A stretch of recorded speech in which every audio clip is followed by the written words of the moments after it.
Viyyur central ജയിലിലെ ജീവപര്യന്തം തടവുകാരനായ രാജുവിന് ജയിലിൽ നടപ്പാക്കുന്ന ഈ വിധിയെപ്പറ്റി എത്ര പറഞ്ഞാലും മതിയാവുന്നില്ല. പുറത്തിറങ്ങിയാൽ ഒരു തൊഴിൽ സംഘടിപ്പിക്കാമെന്ന കാര്യത്തിൽ രാജു ആത്മവിശ്വാസത്തിലാണ്. ഒരു ചെറിയ ഓഫീസിൽ പണി സംഘടിപ്പിക്കാൻ ജയിലിൽ നിന്ന് കിട്ടുന്ന കമ്പ്യൂട്ടർ പരിജ്ഞാനം തന്നെ ധാരാളം.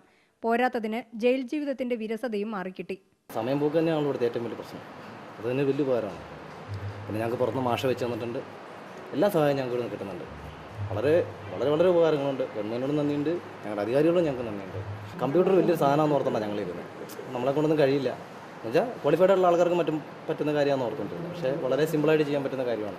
പക്ഷേ ഇതൊരു ചെറിയ കോഴ്സാണ് എങ്കിലും ഒരു ചെറിയൊരു ഓഫീസിലൊക്കെ നമുക്ക് വർക്ക് ചെയ്യാൻ പറ്റും ഇത് വെച്ചെന്നാണ് വിശ്വാസം. ആദ്യ ബാച്ചിൽ 100 പേരാണ് പരീക്ഷ പാസ്സായത്. 150 പേർ പഠനം തുടരുന്നു. സ്ഥിരം തടവുകാർക്ക് പുറമെ റിമാൻഡ് പ്രതികളും IT പരീക്ഷയ്ക്ക് തയ്യാറെടുക്കുന്നുണ്ട്. ബേസിക്സും MS ഓഫീസും ഇന്റർനെറ്റ് സർഫിങ്ങും അടങ്ങിയതാണ് പാഠ്യപദ്ധതി. ഈ വിദ്യാ പരീക്ഷ ഒരു 30 പേരോളം ഇപ്പോൾ പാസ്സായിട്ടുണ്ട്. ഈ കോഴ്സ് പഠിച്ചുകൊണ്ടുള്ള ഗുണം എന്താ വെച്ചാൽ ഒരു മെയിൻ കമ്പ്യൂട്ടർ ബേസിക്സ് പഠിപ്പിക്കുന്നുണ്ട്, MS ഓഫീസ് പഠിപ്പിക്കുന്നുണ്ട്.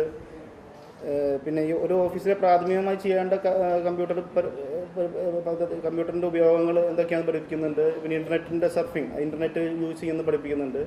ആഴ്ചയിൽ 6 ദിവസവും വിയ്യൂർ ജയിൽ ഒരു കമ്പ്യൂട്ടർ സെൻ്ററാണ്. 42 മണിക്കൂർ നീളുന്ന കഠിന പരിശീലനത്തിന്റെ കാര്യത്തിൽ എല്ലാവരും ഒറ്റക്കെട്ടും. കണ്ണൂർ, തിരുവനന്തപുരം സെൻട്രൽ ജയിലുകളും തിരുവനന്തപുരം തുറന്ന ജയിലും വിയ്യൂരിന് പിറകെ എത്താനുള്ള ശ്രമത്തിലാണിപ്പോൾ. ക്യാമറാമാൻ സജിത്തിനൊപ്പം ശ്രീകല, തൃശൂർ, ഇന്ത്യ വിഷൻ.